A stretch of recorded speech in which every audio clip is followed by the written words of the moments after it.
Welcome to the Mirror's Pride of Sport Awards in partnership with TSB. This is my 5th year hosting these awards. One thing that certainly makes them so special is the way it reminds us how sport can bring us all together. And let's be honest, a week away from that Brexit vote in Parliament, we could all do with something that brings us together, a reason to celebrate, don't you think? Undoubtedly, a lot has changed since 2014. The first time I stood here, Harry Kane was warming the bench at Norwich City, fresh from a moderately successful loan stint at Leyton Orient. Whatever happened to Harry Kane, eh? Meghan Markle was a bit part actress in Horrible Bosses. Get into the Greek with Russell Brand. Whatever happened to him, eh? And then Jeremy Corbyn and Jacob Rees-Mogg were irrelevant MPs. Fortnight, it just meant 2 weeks and nothing else. Donald Trump was a reality TV star, and more surprising than all, Manchester United were actually quite good. It was a long time ago. A lot has changed, but one thing has stayed the same, and that is what makes these awards so special. This is truly the most remarkable, uplifting night of the sporting year. The stories you're going to hear tonight will inspire you, move you, and you'll realise just how incredible that magical power that sport has to transform lives. Tonight is, of course, all about the heroes of grassroots sports, many of them in the room. Give them a big round of applause.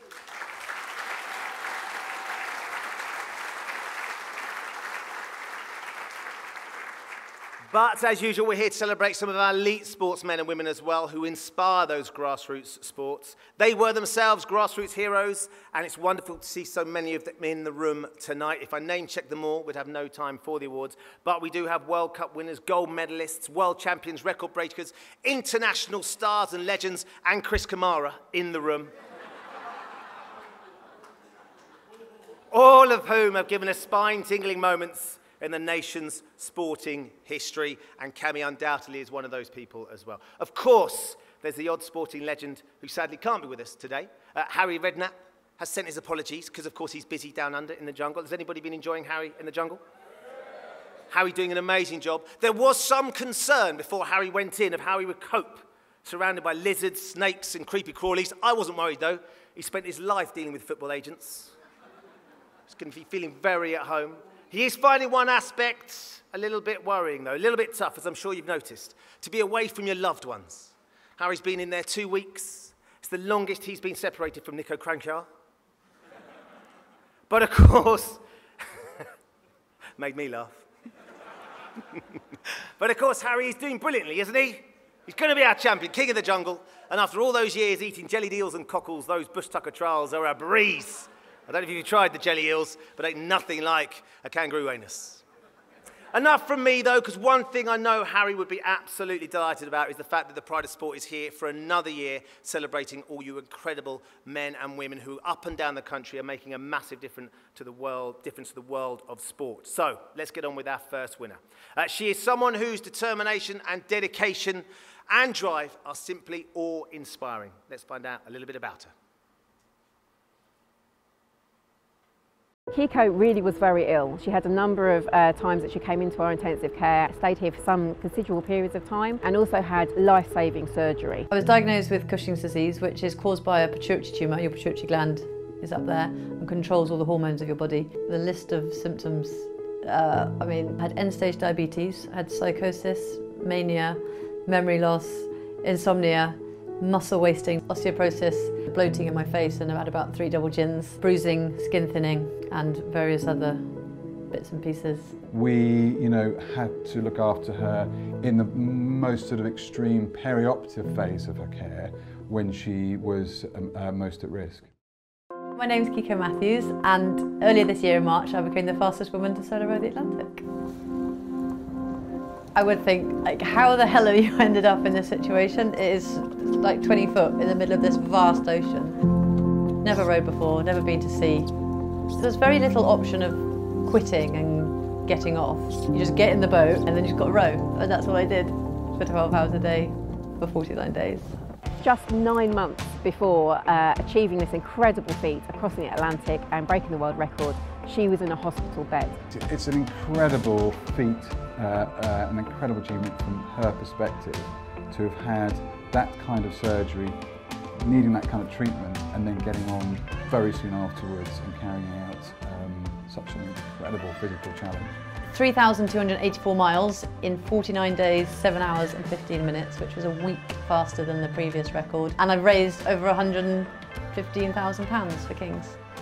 So Kiko is a really incredible person. Not only has she undertaken the sporting feat she has, but she's done so with a purpose, to raise so much money for King's College Hospital and for all the patients that follow her, sadly. I love the fact that I've raised the money that I've raised for King's College Hospital, because it kind of gives more of a purpose to the adventure and the challenge. And I also love the fact that apparently I've inspired lots of people. She has a real spirit for life and a selfless nature to her that is, I think, second to none. Not something that I've seen in anyone else before. There are moments when you've got big waves crashing and things are breaking and your hands hurt because you've got hard skin and blisters, and your bottom hurts because you've been sitting on it and you've got like spots on it and stuff which are really painful. She was describing the mental brutality of being out in the mid-Atlantic, and I couldn't help thinking there were some sort of elements of that were similar to being incredibly unwell in an intensive care unit. She was having hallucinations, which is a very common problem in intensive care. I was dreaming of my mojito at the end, so most of the time I was thinking, come on, the more you row, the quicker that mojito is going to come.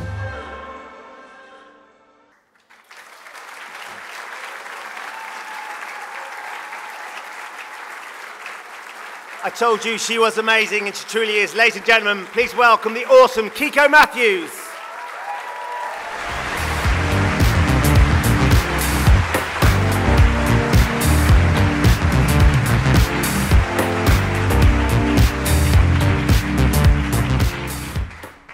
Kiko, congratulations. Thank you. It's an extraordinary feat that you achieved. When you think back to it, when you look at those pictures, what are your thoughts? When I was out there, it was long and it was very relentless. It's like seriously boring. You try rowing 12 hours a day for 49 days. It's a little bit dull. Is that why you were going really fast? Yeah. Well, yeah, Get I to was the end. get as quickly as possible so I could get the mojito, basically, get home. But if you were to offer any advice to somebody out there who wants to do something like this and has never tried it before, what would that be? What would the advice be? Just do it and tell everyone you're going to do it, and then you've got no choice but to like carry on. I told the world before I'd really kind of thought it through, and then I had to go through with it. Now we understand that you're a bit of a Strictly Come Dancing fan. Is this true? I mean, I'd love to be on Strictly Come Dancing. Yes. There's every chance after tonight you can, because we've amassed, this being the Pride of Sport, some of the greatest sportsmen that have ever been on that dance floor for Strictly.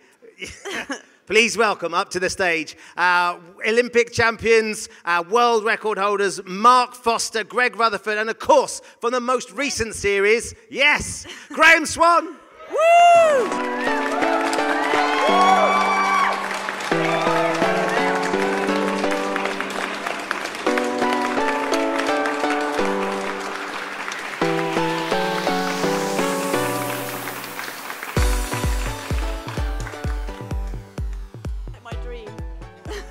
When you were stuck in the boat, did you ever imagine it would end up like this? No, I did. I literally had, no. I'm always trying to do something to get a man's attention, and look at it, I've now got 3. It finally paid off, Kiko. Finally, I've got there. Thank the Lord. I can say, because I'm not married, Kiko, you could be my Meghan Markle. It was his gag. He gave it to me. He said he couldn't say it, to be fair. Honestly, your story has absolutely moved me. You're a hero to me. What the hell are you doing? I get seasick in a deep bath. But going over, I mean, you're crazy, but well done. I'm so inspired. I like the way I was called an athlete, by the way. I'm getting used to that. Yeah. I'm a cricket player. Everyone who plays sport in this room knows that we're not, but you really are. You're a hero to me, so well done. I'll keep it short. I don't have a voice at the moment. So look, from everybody in this room, everybody that you've inspired, everybody you've helped, a massive congratulations. Well done. You are a true inspiration to all of us. Congratulations. Thank you very much, gents. Ladies and gentlemen, put it up for Kiko Matthews.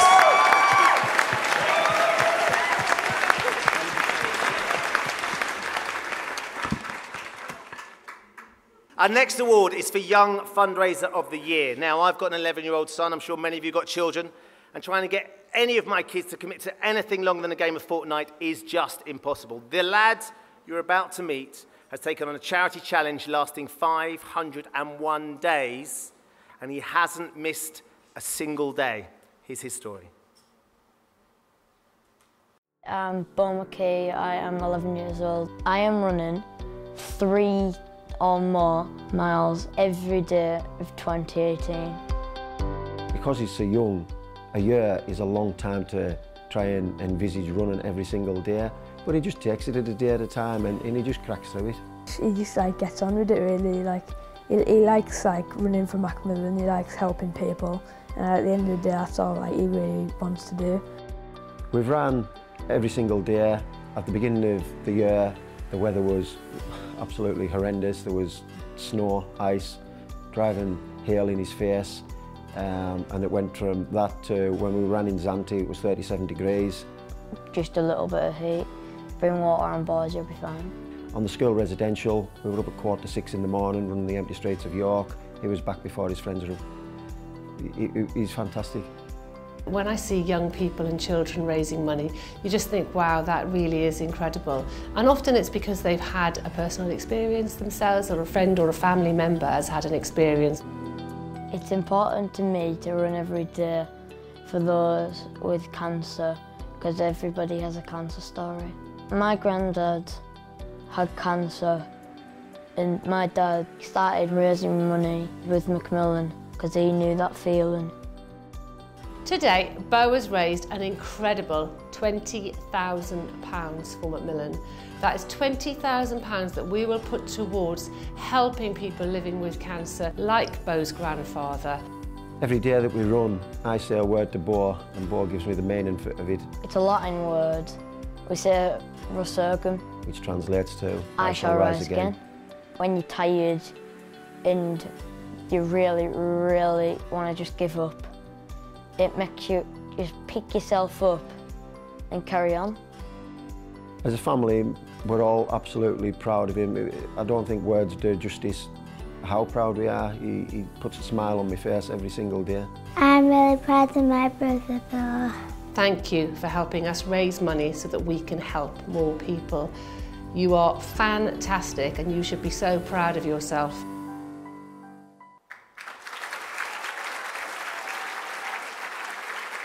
Ladies and gentlemen, please welcome, walking for once, the amazing Bo McKee.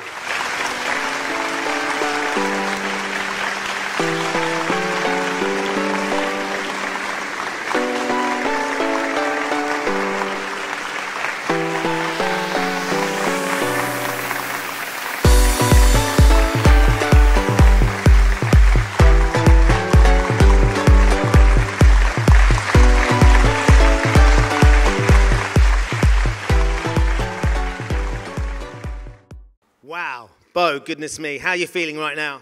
I'm feeling great. There you go. Bo, how far have you run in total now? Do you know? Something like 1,300 and something. 1,300 something miles, ladies and gentlemen. It's amazing to see how inspiring you are. So we thought it was only fair that your award be presented by some runners. So I'm delighted to welcome a serial Paralympic gold medalist, a marathon world record holder, the legend that is Richard Whitehead, along with a very good friend of mine who is a very keen runner, a marathon runner as well, the amazing Jenny Faulkner. Give him a big round of applause.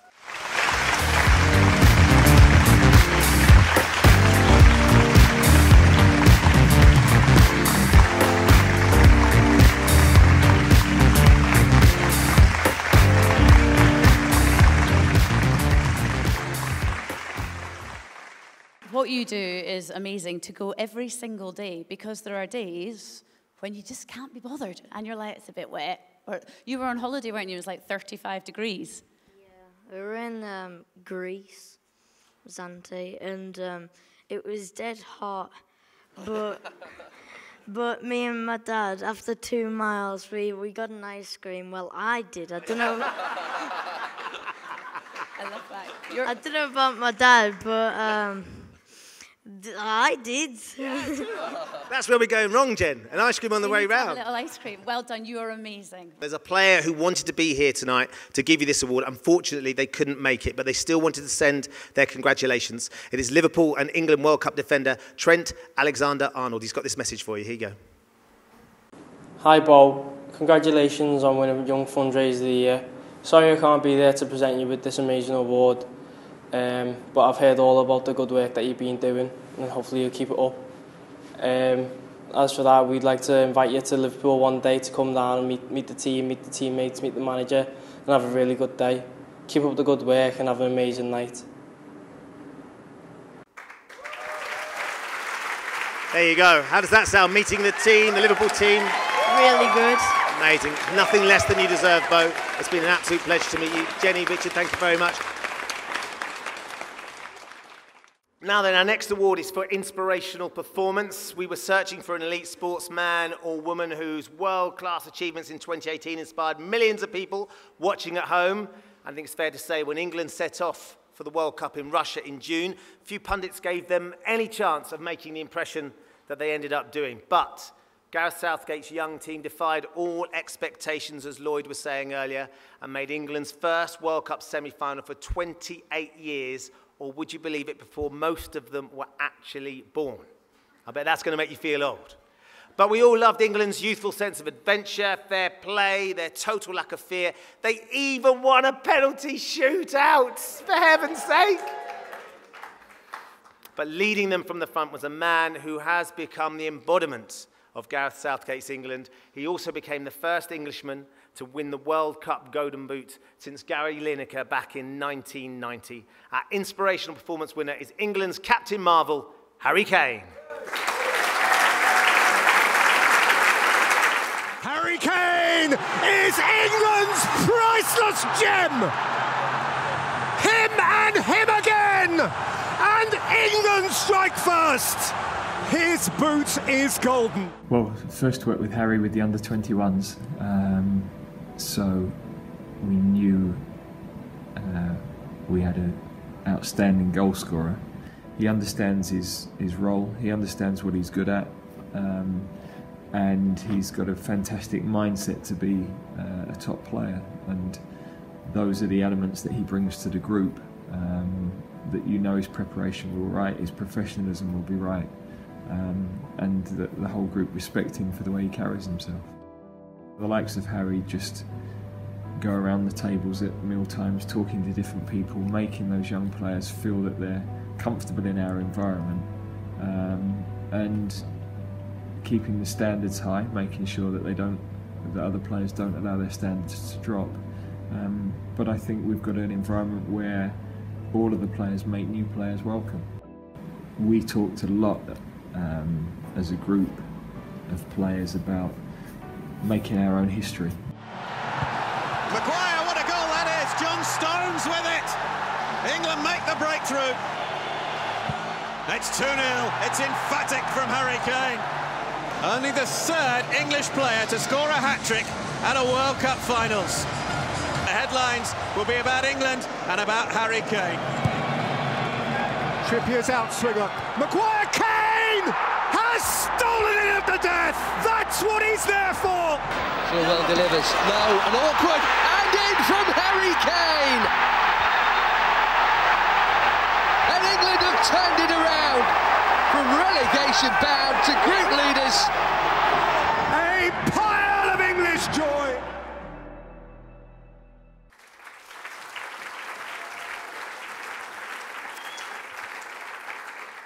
Now, unfortunately, Harry can't be here tonight because they've got a big game coming up at the weekend, but I did catch up with him at Tottenham's training ground earlier on in the week, and this is what he had to say. Lovely to see you. Andrew, you all right? Come and have a chat. Thank you, no worries. Nice to be Johnny, thank you. How you doing? What about winning the Golden Boot as well? The first Englishman since Gary Lineker, of course. Yeah, I don't think it's fully sunk in yet. It probably won't do until maybe the end of my career, you know. When you're a footballer, you just go on to the next thing. What can I achieve next? So yeah, it's all kind of a bit of a blur. I've got the trophy at home, and it's where is it? It's just in my little office that I've got. In the office? Don't you put it in the toilet so people can do like an acceptance speech when they sit down? Not quite. It's safe and sound in there. So one of the really special things about the Pride of Sport is the celebration of grassroots sport. You wouldn't be here in this extraordinary training ground doing what you're doing without all the hard yards you put in at Ridgeway Rovers. Small club in Chingford, just down the road from here. What are your memories of playing football back then when you were a little kid, and some of those people that were hugely important? Yeah, kind of Dave Britnell was the manager at the time. What was he like? Yeah, it was a mixture of scary and but fun as well. You know, it was. Yeah, he obviously wanted to get the best out of us, but he knew we was learning and had to enjoy football as well. So I give a huge thanks to them whenever I see them or whenever I catch up with them, and because yeah, it's all part of kind of the process. You know, of course we have to work hard and do extras, but without that foundation and without them there to help and support us, it wouldn't be possible. We've got lots of grassroots supporters and coaches at the Pride of Sport tonight. Have you got a message for them to say thanks for everything that they're doing? Yeah, no, I just want to say a huge thank you. Like I said earlier, it made a big difference to my career. All them men and women helping out, kind of behind the scenes, if you like. So, huge thank you to all of you, and I hope you're enjoying your night. And yeah, just all the best and keep it up. Okay, one last thing then. Harry Kane, I'm absolutely delighted to present you with the Inspirational Performance Award for 2018. It's thoroughly deserved. Thank you very much. Awesome ambassador for football and for I the Pride of appreciate Sport. that. Thank you very much.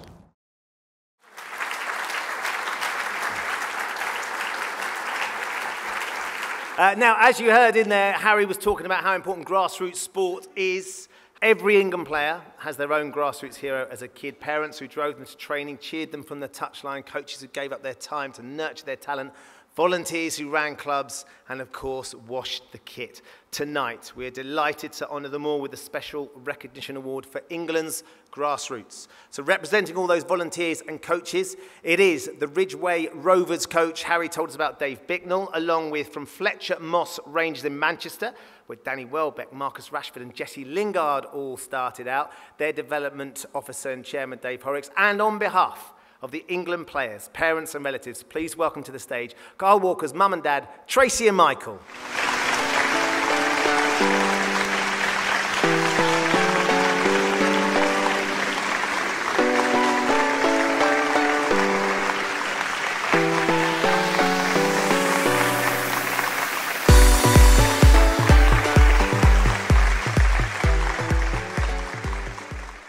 You must be incredibly proud to have watched them develop and nurture into the young men that they were in the summer and the young men that they are. Well, when they left us at 7 and 8 year old, you can only hope that they've got the best for them going. But it's when they go into the clubs that do all the hard work for them. It's amazing to see people you've seen from that age grow up, play in their district, go to county, then get to the academies, finally make it through. There's a lot of others that don't, so you've got to remember those because they put as much effort in as well. How is it for mum and dad watching them in the World Cup? Scary. I spent most of my time in the kitchen. You couldn't watch? No. His dad stayed, watched, and I kept bobbing backwards and forwards. How was it for you then, Michael? Mum's going in and out of the kitchen like a nervous hen. What about you? Very nervous, very nervous. Well, his mum's not really sporty, you see, so that's why... She's not done bad, to be fair, has she? Are you trying to say you take all the credit? Correct. Is it coming home, Michael? It's coming home. That's all we needed to hear. So look, we need to get you an award. So to present this one, we chose one of the legends from the world of rugby league. There's a statue of him outside Wembley, and rightly so, my favourite ever rugby league player, and not a bad footballer to boot as well. Please welcome onto the stage the one and only Martin Afire.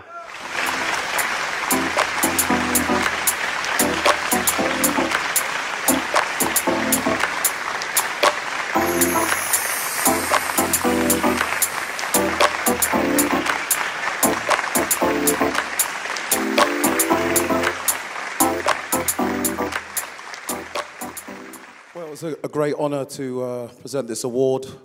I know there's a lot of sportsmen and women out in this audience and, achieved great things, and none of that would have been possible without, coaches, parents, and even volunteers at clubs. And as I said, there's some iconic rugby players in this room of the last 25 years. Kenny Logan is also here as well, somewhere. But as I say, none of that would have been able to be achieved without you guys. Thank you. Thank you, Martin. Thank you very much to Martin. And of course, on behalf of England football fans, huge round of applause for our coaches, the volunteers and the mums and dads.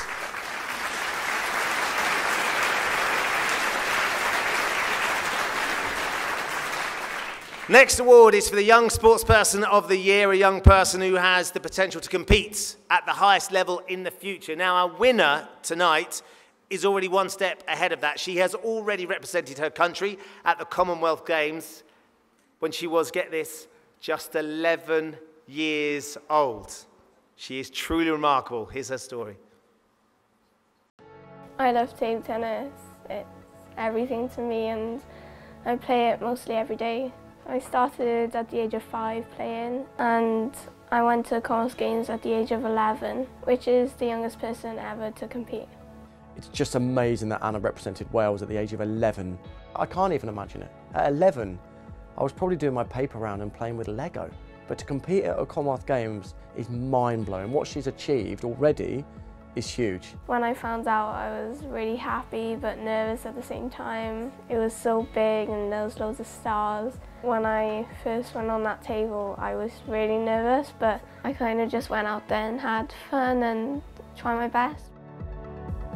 At school, Anna is a bit of a celebrity. Like, some of the year 7s have been like, oh, that's Anna, she was on the TV, or she's the table tennis player, and she blushes quite a lot when that happens. 安娜11岁，然后可以代表威尔士去参加英联邦运动会，而且取得了这么多的成绩，我觉得作为她教练来讲 I'm personally really proud of Anna. I think perhaps more than anything it's her attitude and her personality that I'm proud of. Socially she's really grown through really positive influences upon her young life, and it's helped her to, I think, develop into the personality she is now, being around very positive people. I used to be really shy when I was a kid, so the more I play table tennis, the more I get to meet new people, go more places, and kind of like overcome that fear, and now I just really like talking to new people. I think just everybody really like gets inspired about her achievements, and I think the whole of Wales knows who she is and always has her back. I think it's quite surreal sometimes the results, and the achievements she's made are hard to take in and don't always sink in.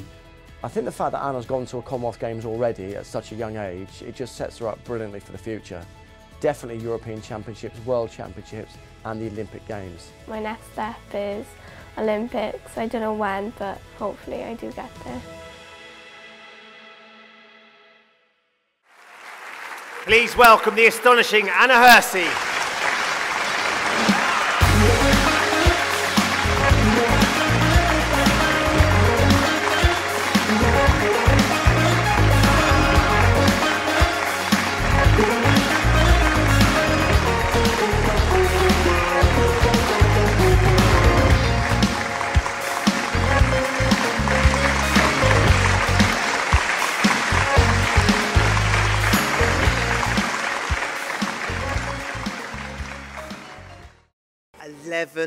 Eleven years old going to the Commonwealth Games, Anna. I'm sure it's just another day at the table for you, but what was that moment like, pulling on your Welsh shirt and knowing you were competing in the Commonwealth Games? Yeah, it was amazing. It was a really good experience as well. How old were you, Anna, when you first beat your mum and dad at table tennis? I think I was 7. 7 years old, so from a very early age you were playing, and your dad turns up at the table, thinks, yeah, I've still got this, and you beat him. How did he feel? He felt really embarrassed. I'm sure he's very, very proud now. We saw you there talking about ambitions, future ambitions for your table tennis. What would you like to achieve? I mean, you're still so young that you've got the whole world ahead of you, but in your mind, are you aiming for something in particular? Yeah, hopefully I get a medal at the Olympics. I don't know when, but hopefully I do. You've got plenty of time. You wouldn't bet against her, would you, ladies and gentlemen? So, Anna, to present your award, we have 2 British sporting greats who also represented their countries at the Commonwealth Games. I think they were a little bit older than 11, though. Double Olympic champion swimmer Becky Adlington, and also Welsh champion runner, the world champion runner. We saw him in the film. He's a Welsh dragon as well, Ewan Thomas.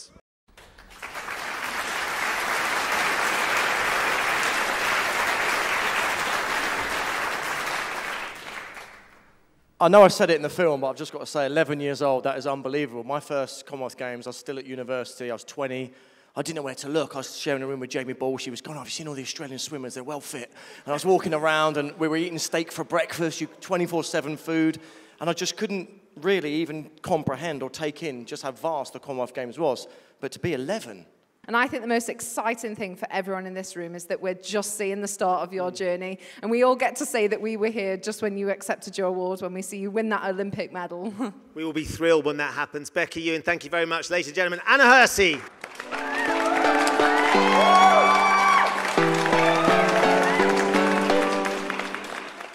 Right then, how about downhill ski racing? Clearly one of the toughest and most dangerous sports there is. But imagine tackling some of the world's most difficult slopes and being blind. Well, that's what our next winners do with remarkable success. When Team GB arrived at the Winter Paralympics in Pyeongchang in February, their target was to win 7 medals. But 2 amazing young sportswomen smashed that target between them. In their record-breaking careers, skiers Millie Knight and Menna Fitzpatrick have tamed some of the toughest slopes in the world, even though they are both registered blind. I saw that the clock had gone from green, which meant our competitor was ahead, to red, which meant that we were ahead. And I was just stood there, glued to this time, watching it. And the first thing Menna knew that we'd won a gold was when I jumped on her, having chucked my sticks on the floor. Just watching the flag rise up and standing on that top of the podium was the best feeling ever. And that's actually motivated me to carry on skiing and work even harder to get up there again. Menna has congenital retinal folds, which she's had from birth, and she's completely blind in the left eye and has about less than 5% vision in the right eye. So when I'm in the start gate looking down at the slope, all I can pretty much see is white. I can't tell whether it's steep, flat, whether there's a jump, whether there's a lump. All I can pretty much rely on is the orange blur. That is Jen that's leading in front of me. I'm obviously visually impaired, so I've got about 8% sight, mainly peripheral vision and mainly in my left eye. My right eye only sees light. That's why I have a guide who skis in front of me, Brett Wild, and we have Bluetooth headsets, so we communicate with each other through that. The biggest thing I think for us is trust. We have to trust each other implicitly. Menna trusts me with her life, and I have to trust that she's going to do exactly what I ask of her so that we can both get safely down the hill. We go out there and promote that disability doesn't get in the way of doing able-bodied sports. We just have to adapt it, and we actually don't. We try not to say that we are disabled, we are differently abled, because we just have to adapt a sport slightly for it to work for us. Skiing has made me who I am. It has built my confidence. I've made so many more friends. The feeling is unreal. The freedom that skiing gave me, you know, I'm still experiencing that now. Every time I put my skis on, I'm like, wow, this is unbelievable what I'm doing. So back in March 2018 in Pyeongchang, South Korea, we won a bronze, 2 silvers and a gold. Millie and Menna compete individually and even against each other, but in this medal-strewn year, it is impossible to separate their achievements.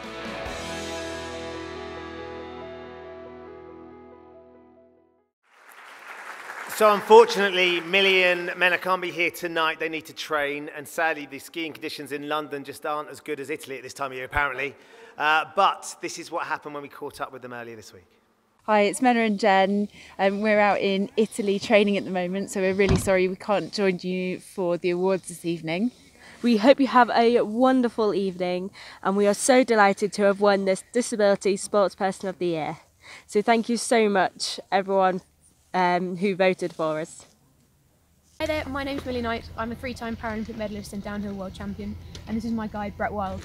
Thank you so much for this award. It means an awful lot to us, but we're really gutted we can't be there tonight, as we're currently out in Italy training for the World Cups this side of Christmas and the World Championships in the new year. But it's not just me that wins this award. There's a massive team behind us, whether it's Brett, to UK Sport, to the Royal Navy for releasing Brett to allow him to ski with me. But once again, thank you very much for this award, and we hope you have a great night.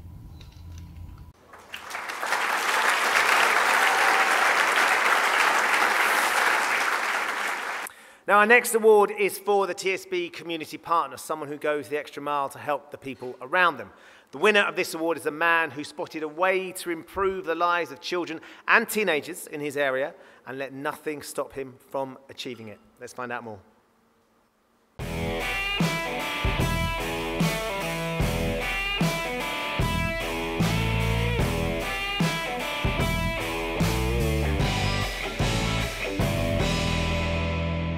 Skating to me is a passion I've done for years. It's a way to switch off, it's a way to be creative, and it's a great way of meeting people. It's something I've done all over the world.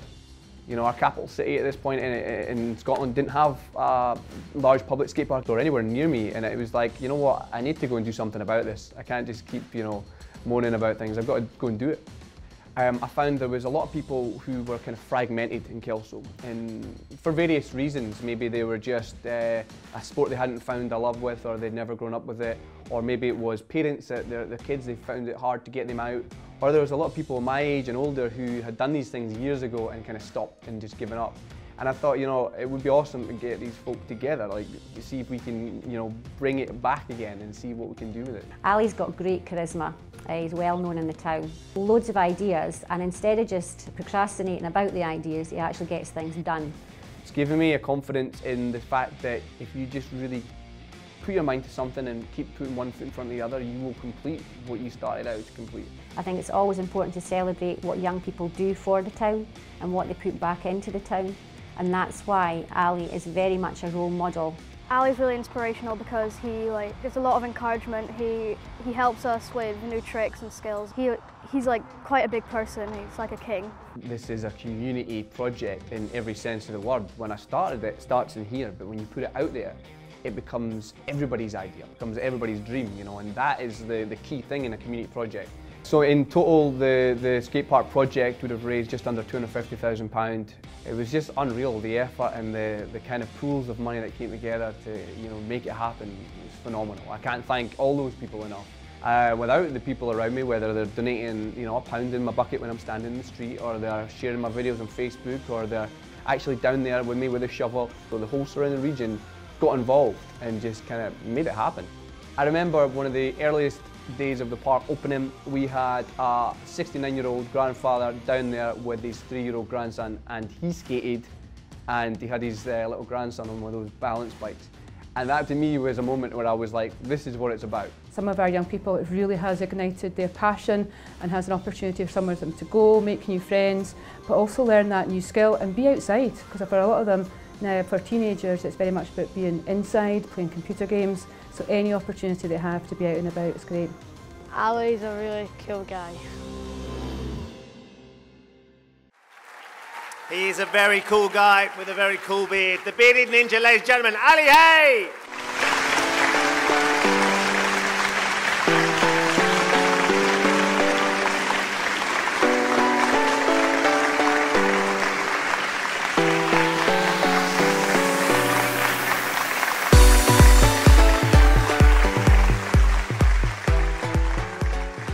Tell me this wasn't a skating-related injury, Ali? Nothing to do with skating, Ben. This is all ninja. All ninja. Okay, so what some of you might not know, I'm sure some of the younger audience will definitely know, is that Ali and I have previous and the reason he has the bearded ninja t-shirt on is he's a star of ITV's Ninja Warrior. Have anybody seen Ali on the course?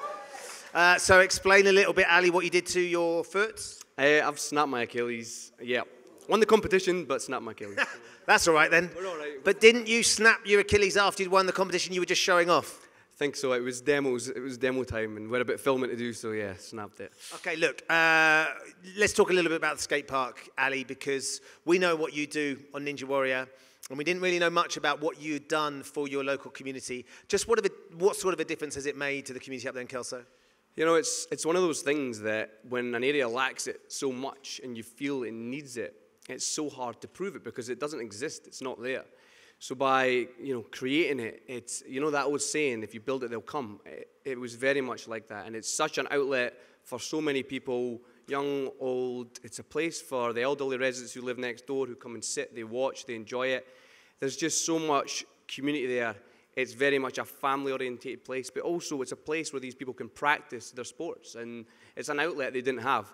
And if we don't have these facilities, we're not doing good by them. We need to do more. And, well, that's what I tried to do. It's an absolute treat for me to be here giving this award with you tonight. Of course, I'm here, you're here. We can't have a ninja reunion without the old mucker, the funniest pundit on television. He paid me to say that. Please put your hands together for the legend that is Chris Kamara.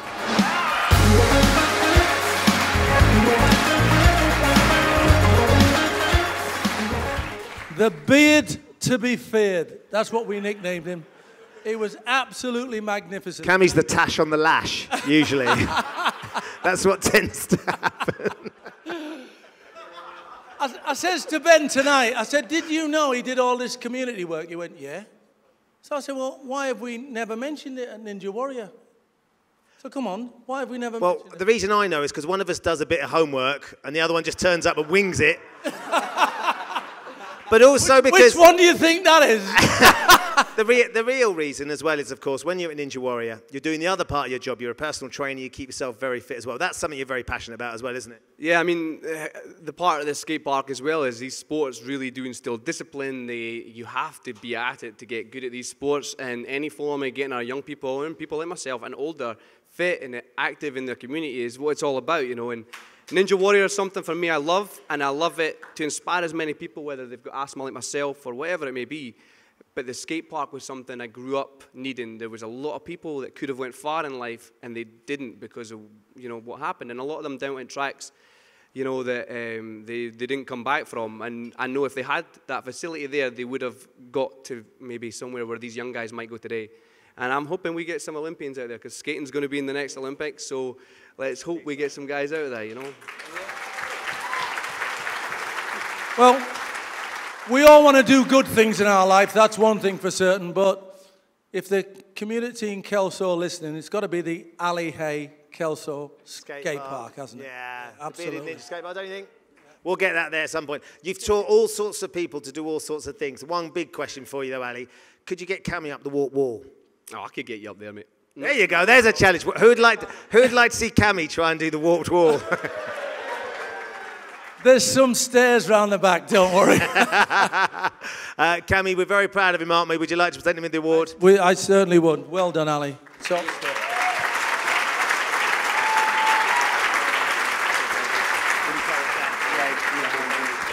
Great stuff. Ladies and gentlemen, put your hands together for Cammy, and of course, one more time for Ali Hay.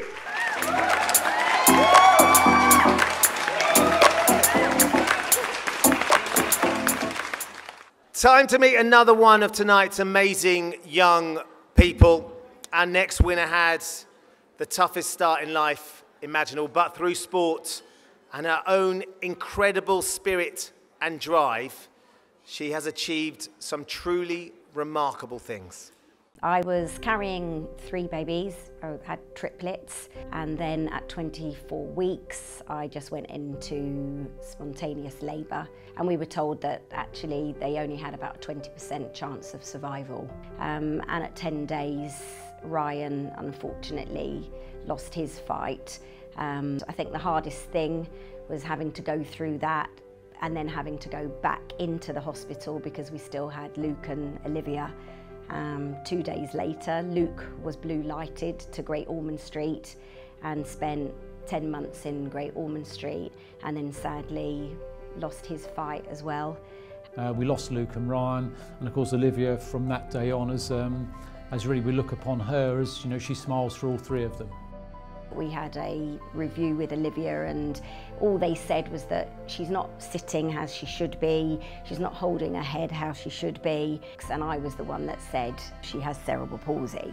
She had a newborn hearing test, and we were told that she was going to be profoundly deaf, and that also she would be registered severely sight impaired. From the very early life, I basically just wanted to be like a normal child, and I wanted to play, I wanted to do stuff like a normal 4-year-old girl would. Her years as a teenager were very difficult and unhappy, and it's the first time that I suppose for us we felt we didn't really know what to do to help. She used to be bullied for just saying things that were not appropriate, or maybe talking about something that they'd been talking about 10 minutes before, because for her she had the processing to deal with, and it took her longer to be able to engage in those conversations. It was hard because I was so reliant on my family members to physically say that you're going to be okay, and they actually had to keep me going because I was at a point where mentally I was struggling. I didn't know where to fit. I watched London 2012 and I loved watching it, and I thought, oh, I want to try that. Like, I want to try it and see what it's like. And we came down for a tasty day, and that was after a few sessions. Now after 4 years, it's my life. I love the freedom of being able to put all your anger into the wheels if you've had a bad day, or to just go out there and just train and do miles and miles and miles. Make friends who understand what having a disability is like, sharing your experiences with them to help them get through it. When Olivia first started racing, she actually couldn't even go in a straight line. So I think her very first race, she went from lane 1 to lane 8. Visually, that's a challenge as well because she doesn't see the lines like everybody else. She is completely blind in her right side. So she has to really rely on the way that she feels in the chair.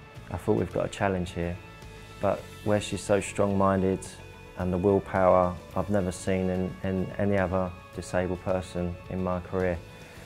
And it took some time, but she developed into this great athlete, which blew my mind. At the CP World Games, I won a silver in the 400 and a bronze in the 200. My main goal is the Paralympics. It's going to be a challenge, but I'm up for it. Nothing got in her way. You know, if you said, like, Olivia, I don't think you can do this, and she'd be like, no, I can do it, and I can do it. And she's very strong-minded, and she proved us wrong. I'm very proud of her indeed, for what she's done over the last couple of years, what she's achieved and what she does at the Academy, the support she gives to everybody. But I couldn't think of anyone better to win this award. You never know what's going to happen. Don't see disability as a barrier. See it as actually you can prove a point, you can do something you love.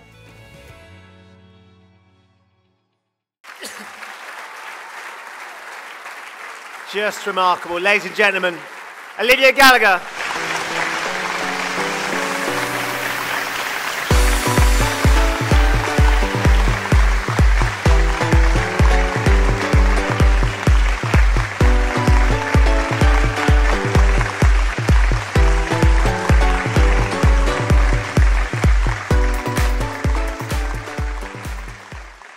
Goodness me, Olivia, it's an absolute pleasure and an honour to meet you, to be here today. I just find it mind-boggling. I happened to be in Richmond Park one Thursday afternoon, and often Jenny and Dave are training down there, as I'm sure you know, and I was talking about the pride of sport, and Jenny said to me, we've got this young lady who we think is pretty special. And she was talking about you, and I said, you know what? Enter for the pride of sport. And when all of us saw what you've achieved on the judging panel, we were absolutely blown away. We saw you talking there about life, about being an athlete. Do you have a motto, Olivia? Basically, don't sit at home. If you have a disability, just go out and do it. Don't let it hold you back, because having a disability shouldn't stop you from achieving what you want to achieve. It certainly hasn't stopped you, has it?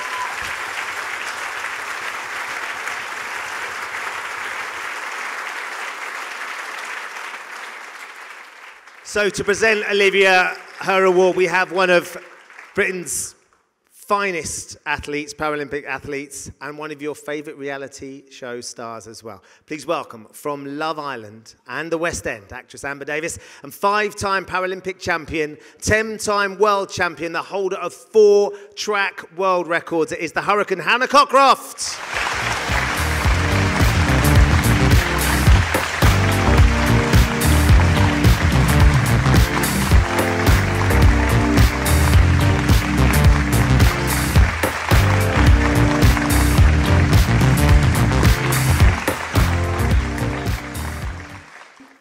so much for never, ever giving up. That's one of the key things to success. If you don't give up, you'll always succeed. And you've made your dreams come true, and that's an absolute inspiration, so congratulations. The amazing Olivia Gallagher, everybody.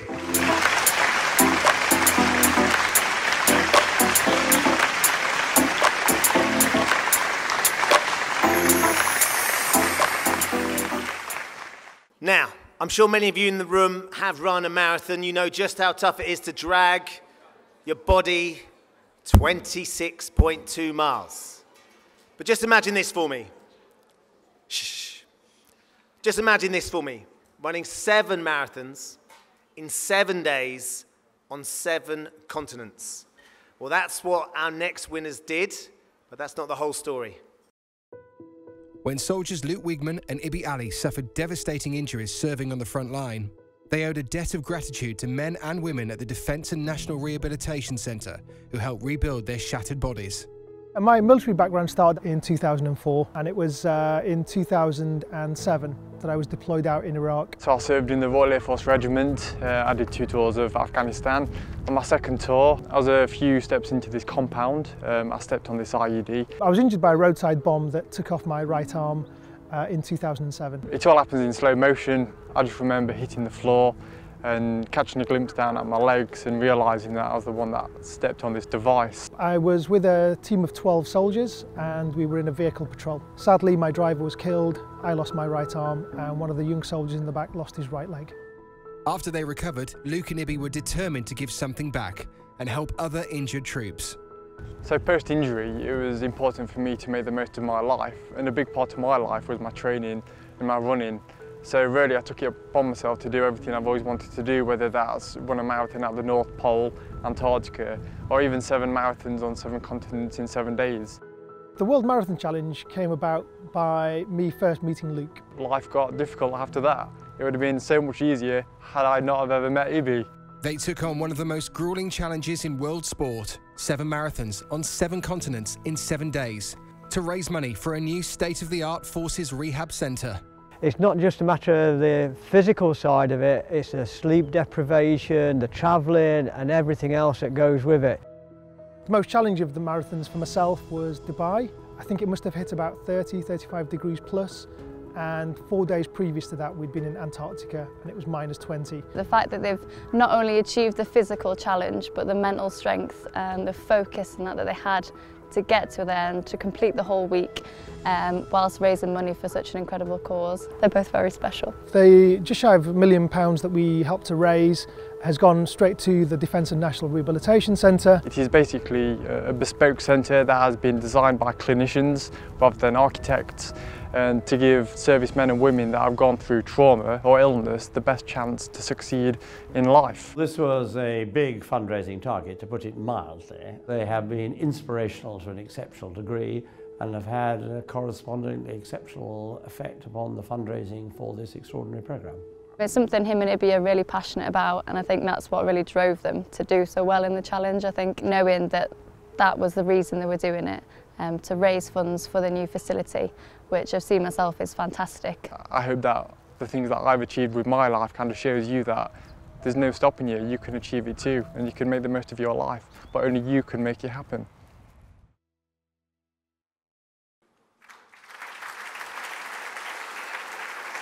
Just remarkable. Please welcome Luke Wigman and Ibi Ali.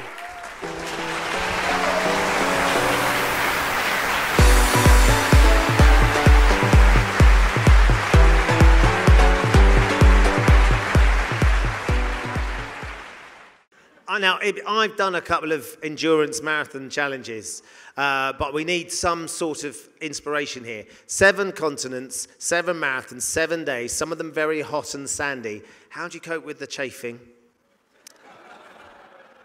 Well, I've got less limbs to worry about chafing, so that's one thing. And we had our coach, so he took care of all of that. So that's where you need a good coach. The coach came with the lube, always. I didn't say lube. Now look, to present your award, please welcome 2 of our Pride of Sport judges. We were all very moved by your story and inspired, these 2 particularly. One of our judges was an award winner last year. You'll know him. You'll be inspired by him, I'm sure. It's racing driver Billy Munger. And also record-breaking Paralympian Baroness Tanni Gray-Thompson.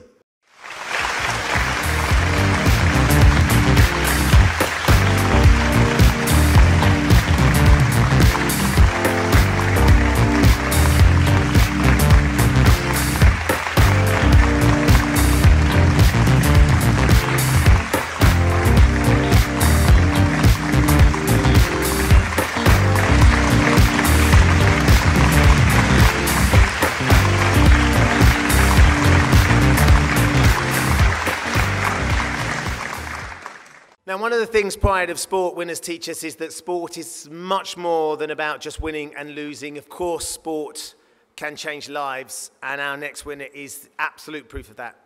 You're going to hear his story, but first, watch how he found out that he was a winner tonight with a little help from our friend Robbie Savage.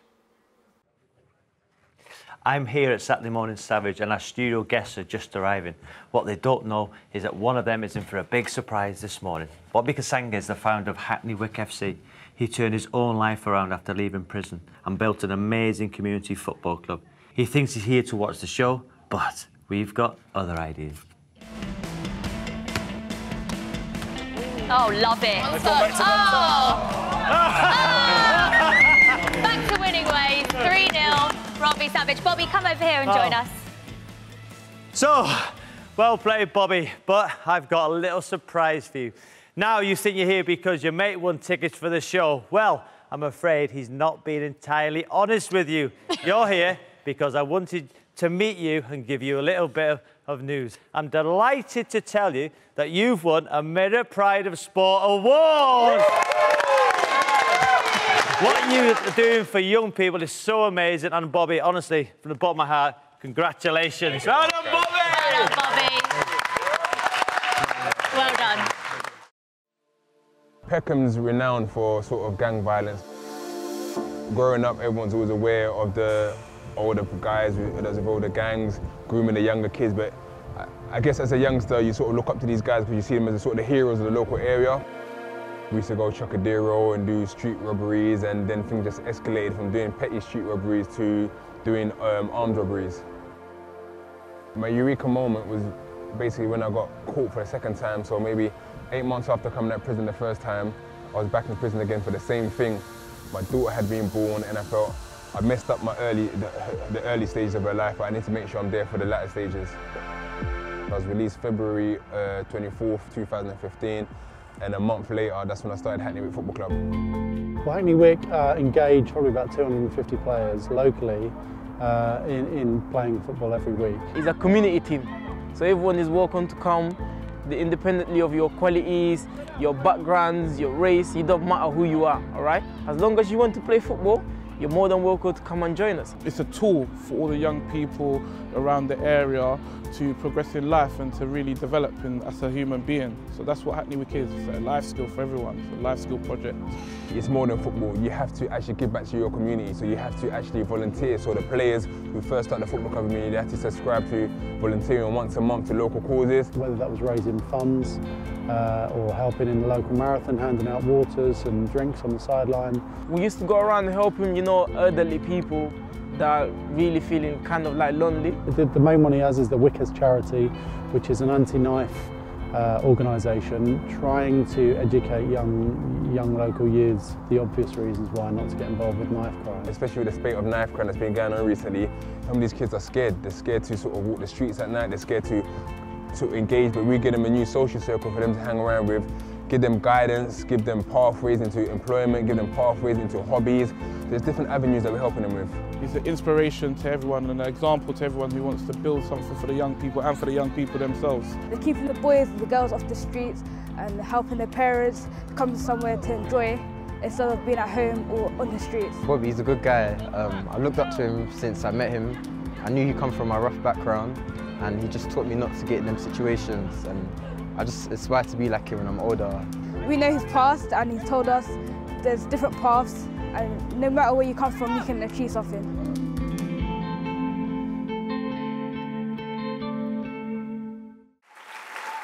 He's got a megawatt smile and he deserves it. Please give it up for Bobby Kasanga.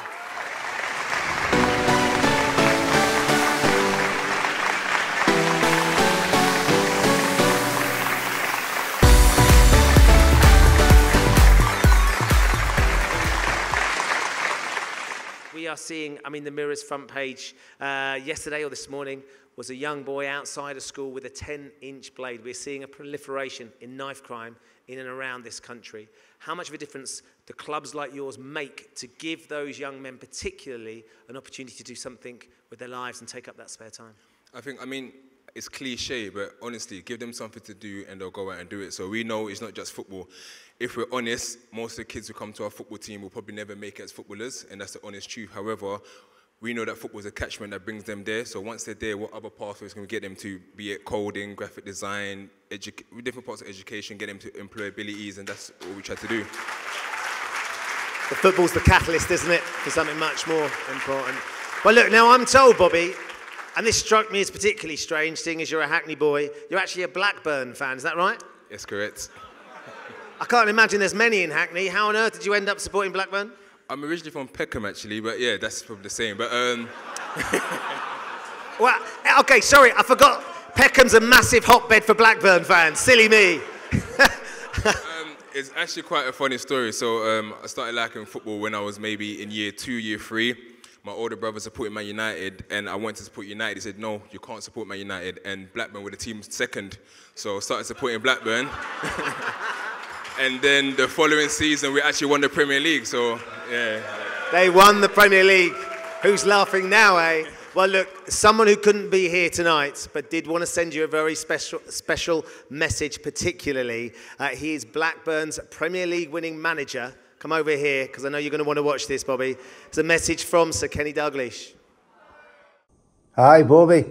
It's Kenny Dalglish. I'm very sorry I can't be with you tonight to enjoy your celebrations, but congratulations anyway.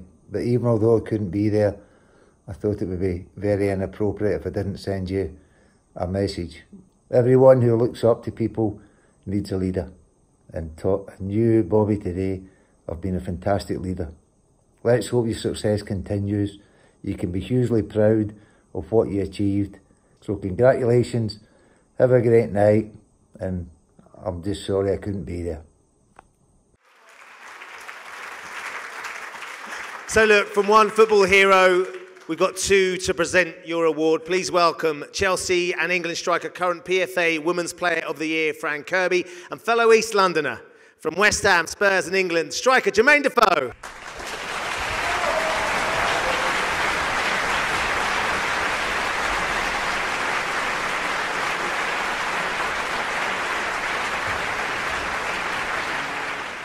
South London, yeah?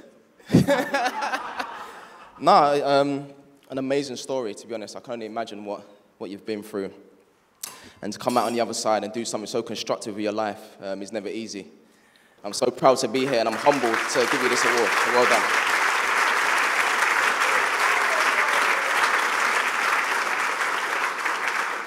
I think carrying on from what Jermaine said, I think because you've had something negative, you've turned it into such a positive. And, you know, football wouldn't be anywhere with Grassroots or just going for a kickabout with your friends. And I think what you're doing for the young people is changing their lives.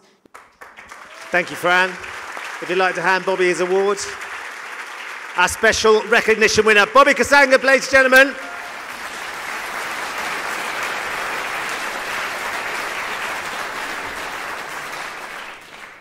Right then, time to meet another one of our incredible young winners. Before we hear her story though, this is what happened when we sent Corrie star Kim Marsh along to give the good news about her award.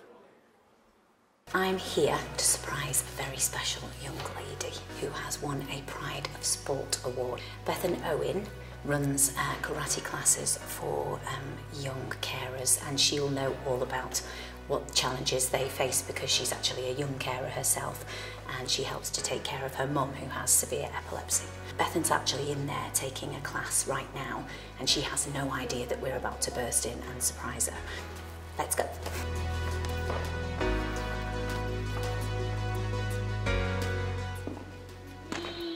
Hello, Bethan. Hello. How are you? Are you shocked? Come here. Hello. It's lovely to meet you. Hi, everybody. I've heard so much about you. I've heard all about your brilliant karate lessons. I know you've been doing so well and you've helped a lot of people, haven't you? And your karate, what you're doing with the karate is just amazing. Okay, and I think that you deserve a bit of a treat. Maybe a posh party like in London with lots of like famous people and stuff like that. Do you think that would be good? Yeah. Yeah? Well, I'm here to tell you that you're going to do just that, because you are going to the Pride of Sport Awards, where you have won this year's Young Achiever Award. And here is your invitation.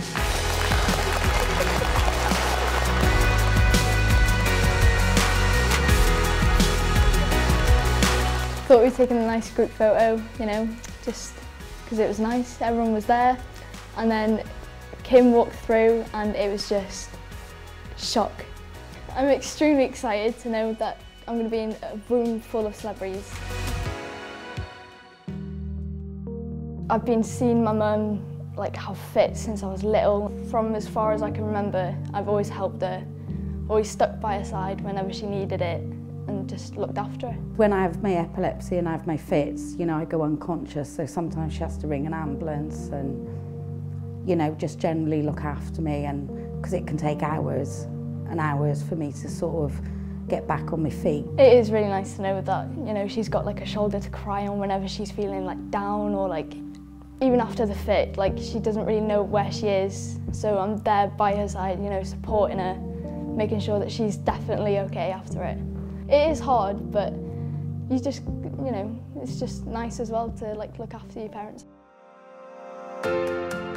I started karate when I was 7, got my black belt when I was 12, and then I thought, you know, why not open up my own club? Seeing my mum ill is not nice, so I thought, why not help other people, see if they're like, you know, if their parents are ill, get their mind away from it, and it just kind of went on from there. Bethan set up the karate class initially to help other people, carers, not even young carers, but any kind of carer. And it's just developed from there. Now she has a scope of people from mechanics to managers. All the people in there are different, and that's what makes it amazing. There are a lot of kids that when they first start, they don't even want to come on the floor, like they're crying, and then you just slowly, after a while, once they do come on the floor, they're just shouting everywhere, like, you know, shouting the oos that we do. They just shout it now, and they don't care anymore. She's good at teaching, she's good at karate, and she's very friendly. She teaches a lot to us, and I really do like. I want to stay in here forever. When they first come in, you know, especially the boys, they're really boisterous and like any children. But then once they start learning the rules and they start getting a bit of discipline, it changes them. And I'm sure that some of the parents there could tell you the changes in their own children. You can just see the difference in them. They've just got a lot more spirit, they've got a lot more confidence, and after about a month coming to the karate, they're just totally different kids. There was one adult that used to come. He was suffering from depression, he didn't want to go outside, he didn't want to go to like the shops or anything. Then he started doing karate, and then now he's walking everywhere, he's going on trips, and he's just doing everything now. And it's just amazing to see how shy someone can be, and then they do karate, and then they're just so confident. It's amazing. I am so proud of Bethan. It's unbelievable. Just so proud of her. Please welcome the awesome Bethan Owen.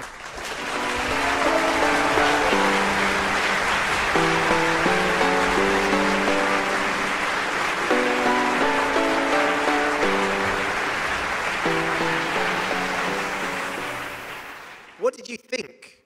Because I know you're a big soaps fan. When Kim Marsh, one of Corrie's biggest stars, suddenly popped into one of your karate classes. It's just amazing. Just to see her face and just come to, like, just in North Wales itself is just incredible. Anyway.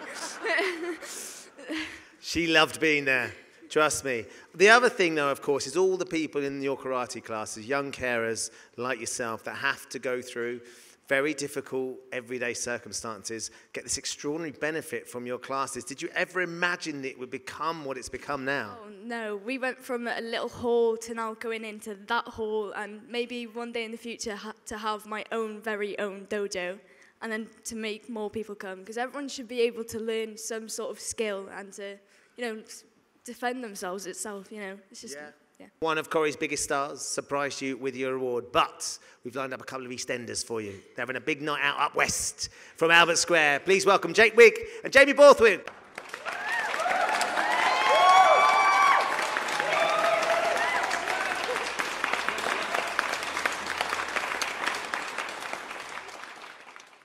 It's a huge honour, Bethan. Congratulations for us to be here and give you this award tonight. You're an amazing young lady. You've obviously had a lot of responsibility in your life, and to have the energy and the passion to want to help other young carers in your position, it's an amazing thing, and you should be very proud of yourself, and congratulations. I'm a bit confused. Is it Corrie or EastEnders? Are you a big fan of? It's a bit of both, to be honest. Very diplomatic. Well done, Beth. Well, we'll try and top it. We'd love to invite you and your family down for a chance to come and look at the set, pour a couple of pints in the Vic, let us know, and we'll make that happen. Lovely. Congratulations. Would you like that, Bethan? Yeah. Jake, thank you very much. Jake Wood, Jamie Borthwick, and of course the incredible Beth Owen, ladies and gentlemen.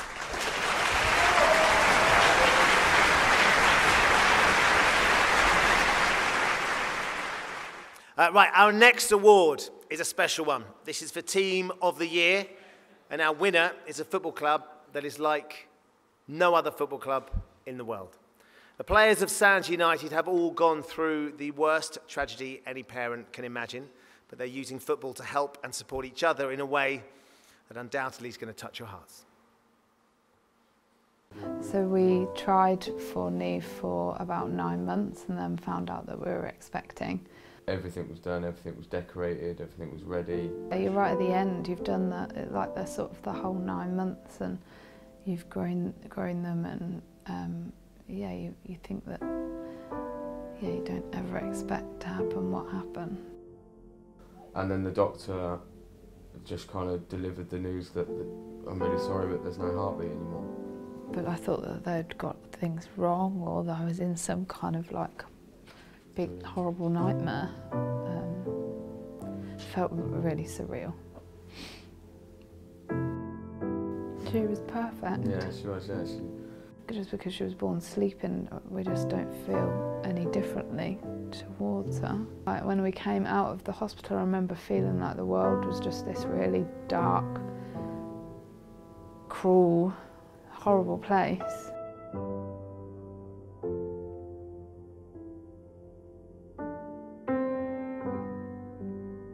So it probably wasn't until we got home really that I kind of looked into Sands, I think, and I looked into other people's stories, and then I saw that there was the groups and things like that, and I thought, actually maybe I need to look into this more, because then maybe I won't feel so alone. And I felt like going to that just gave everything a whole new light, because I was able to just sit in a room full of people. All I did was listened and cried, and it made me just feel like I wasn't completely alone, and I wasn't the only one that had had to go through this really cruel thing of trying to learn to live again without my child.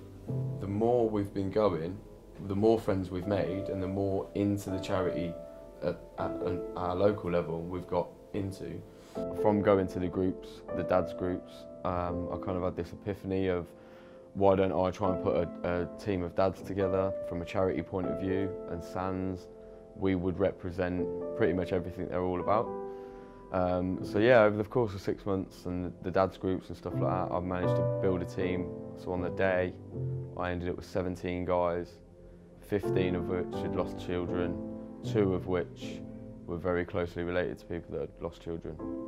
We had like a WhatsApp group, and all the guys were in the group so that I could just keep them updated on what the plans were and stuff like that. But that group started off as an information group and ended up evolving into a group where, again, if people were having a bad day or if somebody needed to, the group was always there to kind of vent to.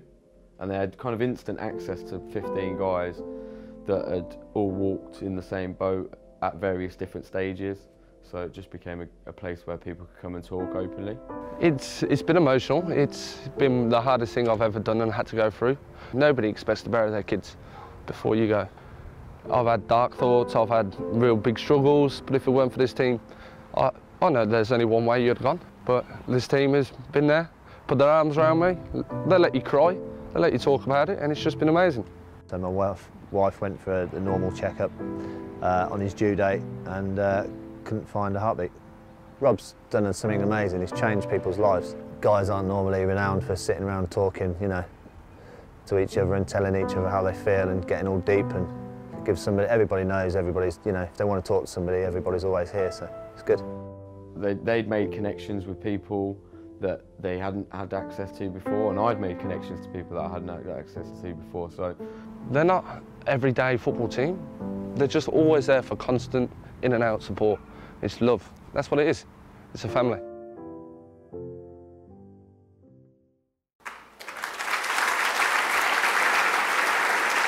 It's an extraordinary football team, ladies and gentlemen. Please welcome from Sands United founder Rob Allen, along with teammates Luke Barker, Luke Bryan, Sean Long, Leon Gavin and Gary Wheatman.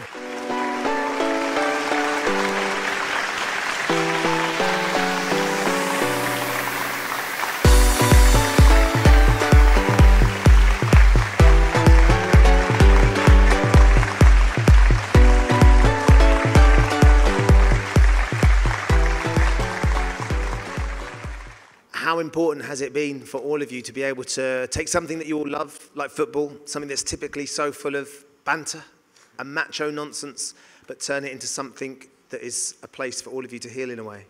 I think the banter and the macho nonsense is very much still part of what we do, and it's very much kind of you can show each other that it's still okay to not be okay, but you can still enjoy life after you lose a child or a family member, a small child. But football brings you all together very much closer, and it's a bond that we all share, and we can take it on and off the pitch, whether we're having a good day or a bad day. We've got instant access to each other whenever we need it. I'll move along the line if I may, because I think all of you have different reasons for joining, but one shared tragedy that you'd all been through. Were you nervous about going along and playing football with a group of guys and sharing this part of your life that is obviously still so raw? If I'm completely honest, for example, I met Rob and the guys, some of the guys here that stand here today at the charity, and it was the first meeting that I ever went to. And Rob was talking about the charity game and they wanted to get some dads together, and I wasn't interested at all. I actually love football completely, but I didn't even want to be near that group. It's something that you never think would happen to you. You'd never imagine at all. Like when you find out your partner's pregnant, it's just so much joy and excitement. The awful thing for all of you, you've all been there and you've been through it. So how did you go from not wanting to be anywhere near them to calling them your best mates and being on WhatsApp and playing football and sharing that amazing bond and finding that love for your sport that you enjoyed so much? Well, it was actually my beautiful partner that forced me. Yeah, like I say, none of us would be here without a beautiful woman by our sides. We owe everything to our partners, and we owe everything to everyone that was involved. She made me get involved. I think she regrets it now because my phone's going all the time. But yeah, she never convinced me that day to get involved. I don't know where I would be right now. Definitely wouldn't be here, standing up here right now. So close to our anniversary as well. So this is a bit of a surprise. Like it's just like quite daunting. Well, look, we're delighted that you did stand up. She did push you into it and be part of the team, because clearly it's helping all of you here. Look, I'll squeeze in just next to you. Let's talk about the team itself. Talk us through the players you've got here. Who are the star players? How's it going? Not great. Oh. I'm chairman. Okay, so you're chairman? And player. Oh, okay. Goal scorers to the left are not scoring. Oh, okay, so no goal scorers? People to the right are drinking Guinness and not turning up. Is the goalkeeper doing any goalkeeping? He wants to talk to Seaman, that's all I'm saying. See if you can recruit Seaman. Or just give advice. Great keeper, can't catch. The curse of every great keeper. I understand he was a teenage prodigy, was he not? I'm not saying a word. He's all right. He's all right. It seems to me that the banter and the macho nonsense is alive and well and crucially important. But the fact that you're all together and you're all sharing this experience and you can still enjoy turning up on a Saturday, regardless of the result, that's the hugely important thing, isn't it? We're all here just supporting each other. That's the main thing, isn't it? Yeah, and we're absolutely thrilled that you are.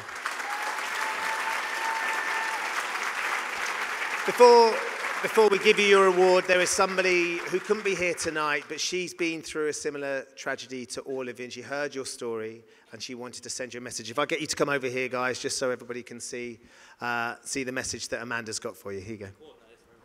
Hi guys, congratulations on your award. I know personally what a tough time that you're all going through, so I think what you're doing to help and support one another at Sands United is really important.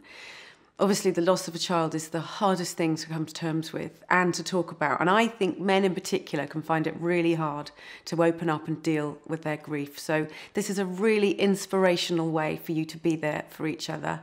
Well done, boys. I'm really proud of you. Keep up the good work. And if you need someone to come and blow your whistle anytime, I'm your man. Come back over.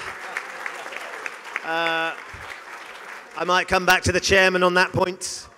Do you need someone to blow your whistle? I'm not saying a word. It's probably safest, Luke. Now then, with your awards, let's get them up on the stage. Please welcome Olympic champion Sally Gunnell and a true football legend. He's going to help your goalkeeper and all of you if he can. The one and only Mr. David Seaman.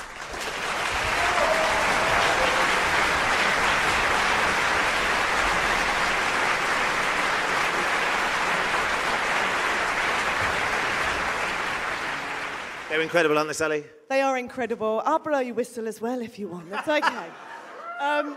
Over the last couple of weeks, really, I've gone to quite a few events, and it's always the mums that are standing up talking about the loss of their children. And I often think about, where's the dads and what are they going through? And I just think it's amazing what you guys have formed here, and it's just amazing how you can express yourself, and this is what sport does as well, isn't it? And I think that's what we all really appreciate. So congratulations, and just keep going. There we go. Yeah, I'd just like to say, guys, what you've done is truly amazing, and so humbling. You know, it's a story that nobody wants to go through, but it's great that you're using sport to bring yourselves together and to help to talk about your personal experiences. Seriously, guys, congratulations on your award. Harry, Dave, just one thing, because Luke's the goalkeeper. He would be an amazing goalkeeper if he could catch. Can you teach? Well, to be fair, you had a few problems with lobs, didn't you, Dave? So, what advice can you offer Luke? Be careful. What advice can you offer Luke down the end there, Dave? No, I'll give him some personal training. Don't worry about that, mate. Yeah, we'll be there. I'll get you catching that ball, don't worry. There you go. Fantastic. We'll hold you to that. Dave, thank you very much. Sally, of course. And one last time, ladies and gentlemen, for the incredible Sands United.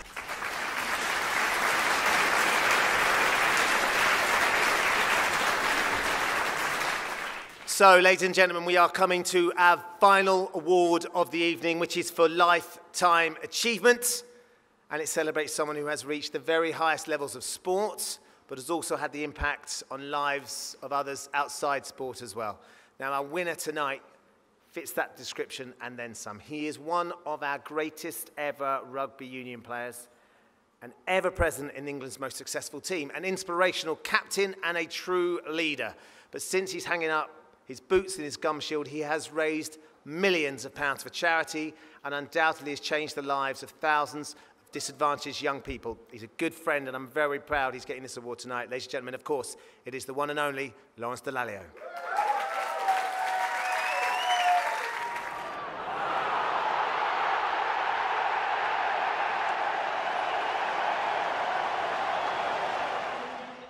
Lawrence was a mischievous boy, like many other boys, but fearless. Lawrence started playing rugby at the age of 7. As far as other sport is concerned, Lawrence, first sport, believe it or not, was football. When we went to Ampleforth, the more rugby he played, and the better he became. One night after we had lost his sister, he was asked to play for the north of England against the Middlesex at Wasps ground. And he had the best ever match that I watched him play. He took to rugby the frustration and he wanted to, and every victory that he had, he dedicated to his sister at the beginning of his career. He was always leading by example. Lawrence displayed a lot of qualities with regard to being a big leader. First of all, you've got to have a presence. In a leader, there's nothing more you want than just the feeling that there's somewhere else to go and something to get excited about regardless of what happens around you. And I think Lawrence brought that in spades. I used to love to have players in my team who you think if the opposition were playing against this player, what would they be thinking? And I knew there wouldn't be a single opposition team, opposition player who would look forward to playing against Lawrence Dallaglio, which was, I was just glad he was in our team. He was always a great character and a good fella to be around. One of those you could look around the changing room basically and go, right, okay, Lawrence is playing today, quality. Give you inspiration, a little bit more encouragement. Lawrence has obviously had huge successes in his life, especially on the rugby field, but also outside of rugby. But also he's had huge setbacks. Those things I think have clearly affected his life, but he's become even more stronger by those setbacks, if that's possible. And he's just one of the most driven, competitive people I've ever come across. It gives you a message, and the message is that whatever happens to you or around you, you can find a way to come back bigger, and it involves reinventing yourself, and that's what Lawrence, for me, kept doing. Lawrence on the pitch was a lion, and off pitch he was as social as possible. If there was one person I had to ring, you know, to say I need some help, he'd be the person I ring out of all the players that I've worked with. He's an incredible guy. What I saw initially was just that ability to be warm and connect with people off the field, and then what I learnt later on was that it was expanding, and the ripple effect was reaching out into communities and charities, and a desire to support the way he'd been supported, I guess. Rugby works as an expression of Lawrence's desire to assist others who may have gone through the same personal problems or otherwise that he has endured. His charity I've been involved in for several years now, and it's really very impressive. Dallaglio Works is really taking kids who are, you know, really in less fortunate position, people who are almost unemployable, and really sort of showing them ways to get into the workforce. You know, using sport as one of the leverages to get in there. And the rugby coaches, the mentors, go into the pupil referral units and engage through rugby. I think it's sort of like he's transferred his energy from the rugby pitch to people, to caring about people. If you take the foundation in its last 10 years, we raised £20 million. The Cycle Slam is one of the major fundraisers, and this year, 2018, was in the region of 1,800 kilometres and over 30,000 vertical metres. In 5 years, we managed to help out 1,000 youngsters by either finding them a job, an apprenticeship, or some have been gone even to university. I'm really proud of what he's obviously done in his career to rugby. He's able to represent his country, which is one of the things that anyone would want to do, but also how he's developed after his rugby career. What makes me most proud of him is it's really just everything and anything that he does. Like everything he does, he throws himself 100% into it. Hi Lawrence, huge congratulations from me and everyone in the Woodward family. No one deserves this award more than you. To achieve this Lifetime Achievement Award is a huge accolade to you and your family. Fantastic achievement. Have a great evening and well done again. Lawrence, congratulations mate, for the Lifetime Achievement Award, the Pride of Sport Awards, hugely deserved. Couldn't think of anyone that should be right where you are now receiving this. Good luck, keep doing what you're doing, because the future is inspiring knowing that you're there doing your thing. Congratulations, Lawrence, on your award. Fabulous achievement. You thoroughly deserve it. You worked hard over the years as well. Had your ups and downs. Come back fighting as you are. Your character, your persistence, your professionalism has been outstanding. And don't forget that your sister and your mother are watching us and smiling at us. Congratulations, Dad. You're absolutely smashing it. We love you and we're so proud of you. Dear Lawrence, I'm so proud of you.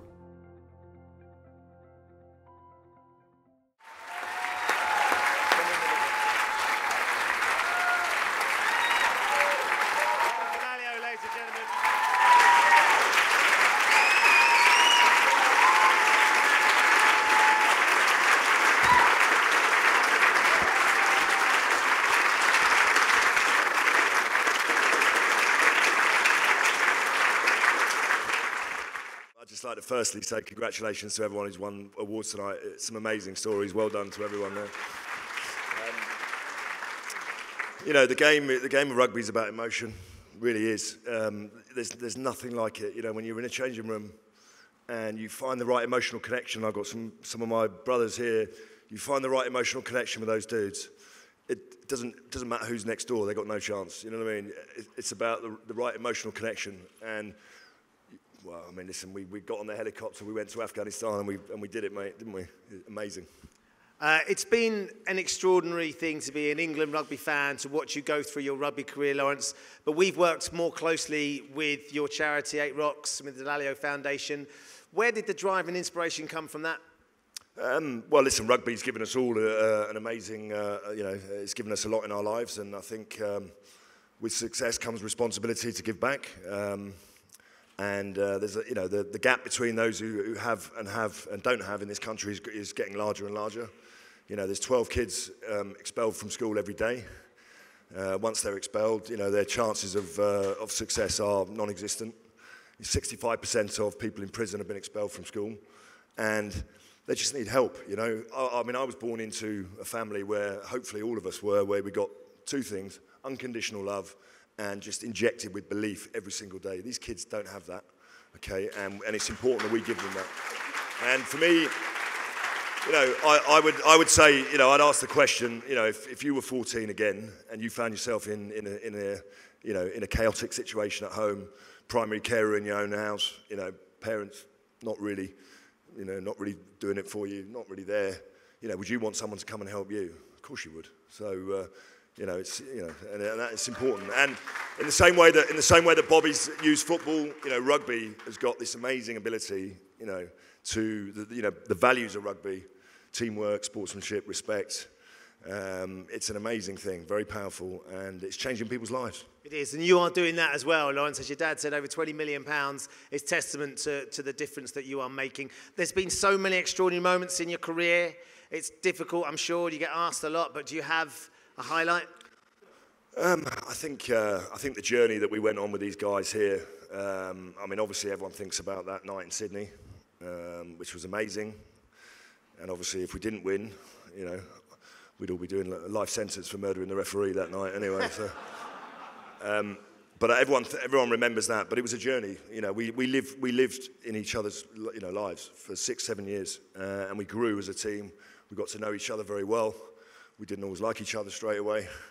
Socially very different, I think, initially.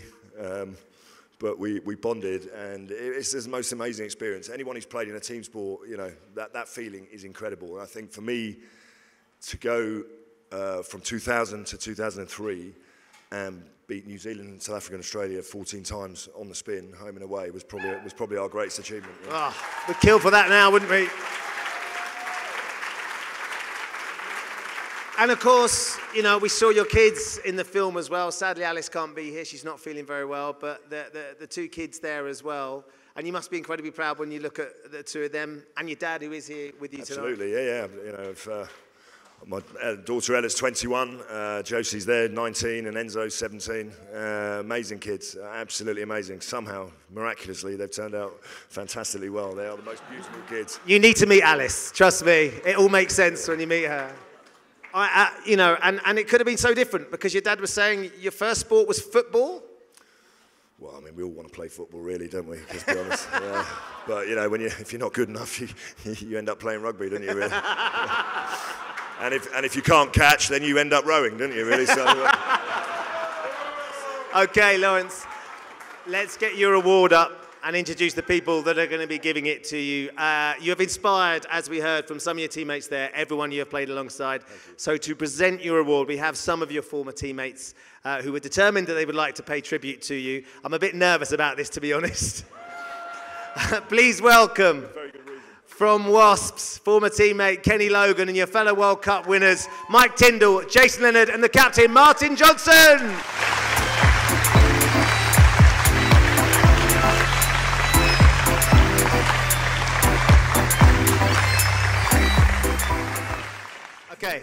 Okay, hold on. Before we get started, hold on. Just so I don't feel quite so inadequate. That's better. Jono, you've been given the mic. What would you like to say about Lawrence? I mean, Lawrence is a unique character. Was a unique and inspirational character within that team. And actually, we had the clip on I was going to talk about in 2003. You know, we're battling through a World Cup and we're getting criticism from the Aussies and everyone. And we got to the semi-final and we hadn't played great. And I remember we had a bit of a team meeting and Clive's going on, as he does. And it's all getting pretty technical. And I remember Lawrence just saying, you know what, let's just go out and play with some passion. And it's easy to say things like that. And but he was right. You know, we'd probably been a bit within ourselves and not really going out and doing what we do. I remember lining up for that game, the semi-final against France. And people forget now, we were being written off for that game. They played really well. They'd blown away Ireland in the quarter-final, and we'd, only just beaten Wales, really. And I remember standing there, and as you stand there and do the anthems, it's all on the big screen, and it was right in front of us. And I just looked up, and it was just panning across the faces. And there was Lawrence, tearing up, emotional. And I thought, we'll be all right. We're going to win this. And it was just...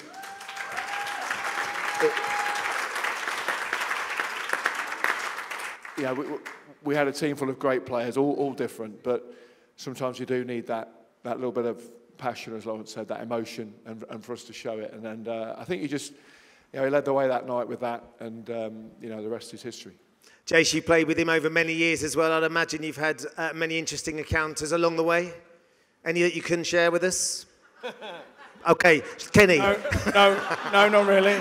I'm more chuffed that I've actually just taken part of Martin Johnson's longest ever team talk, to be quite honest. Believe me, he never used to say half as much as that when we used to play. My thing about Lawrence is, the whole thing about Lawrence is, he's a huge person. He is. He's a credit to friends, family, club, country, and what he's doing at this moment in time now with his charity work and all this, it's not changed. He's a bigger-than-life person. He wears his heart on his sleeve, and he looks after other people rather than himself. And that is the measure of the guy. I've got to say that now. He's a fantastic guy. Kenny, you played with him, but you played against him as well, of course. What was he like to face? I first met Lawrence when I was 19 years old, and Scotland under-19s against Lawrence Delalio, and we won. That was the only time I won against England, sadly. But I first moved to Wasps when I was about 1997, and it was a really good year. We won the league that year. And the one thing Lawrence told me is we used to go out every Thursday night and we used to get smashed. And then you would train Friday and win on Saturday. And that was a consistent road we went on for that season. The following season wasn't quite as successful as that. We did do the Thursday night, but we started to go down the league very quickly. And Lawrence wasn't very happy with us. And he came back to us and said to us, I've spoke to the board. They're not happy that we're going out on the piss on the Thursday night. You've got to stop it. And there was a big He said, but we'll move it to Wednesday. And in fairness to Lawrence, it was probably a fluke. We went straight back up the league. That's inspirational, isn't it? You But- can't teach that. But on can a you? serious note, one of the reasons I went to Wasps was because they had a whole lot of young superstars, and he was one of them.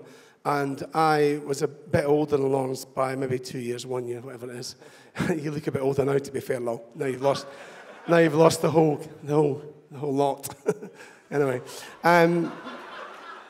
but he's always been a leader of men, and I was very lucky to be a part of that team, and to meet Lawrence and know Lawrence and his family and his mum, who's a phenomenal woman, along with his Lawrence's dad, and I'm very proud to be part of the success you've had, and well done, mate. You're a superstar.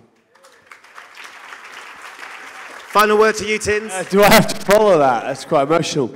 I was very lucky. I got my first cap on the day when I had great men like Jono, Lol. I'll always take a joke out of Lol in the fact that he cries at the Italian national anthem. Luno, Bruno, Delalio. But a guy who is driven by passion. He's driven by... I'm easily led. That wasn't supposed to be a joke. But people who can inspire, drive, I'll put my body on the line for people who can dictate to me. And Lawrence Delalio was one of those guys who he could deliver a speech in a random time.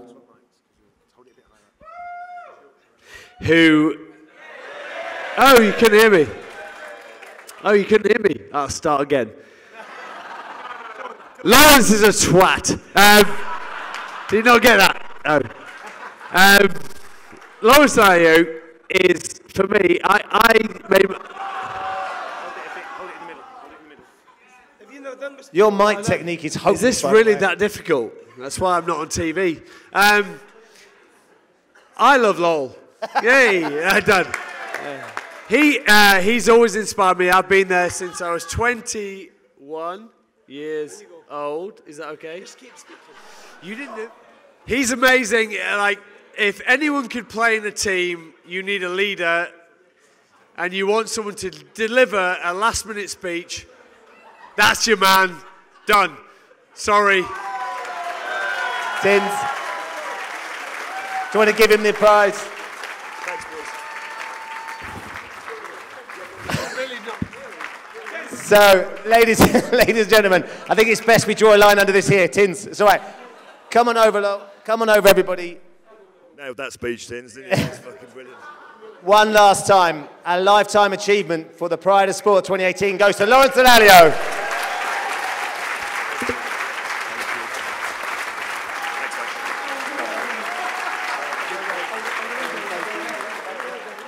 So, ladies and gentlemen, we've had an incredibly inspirational, uplifting evening.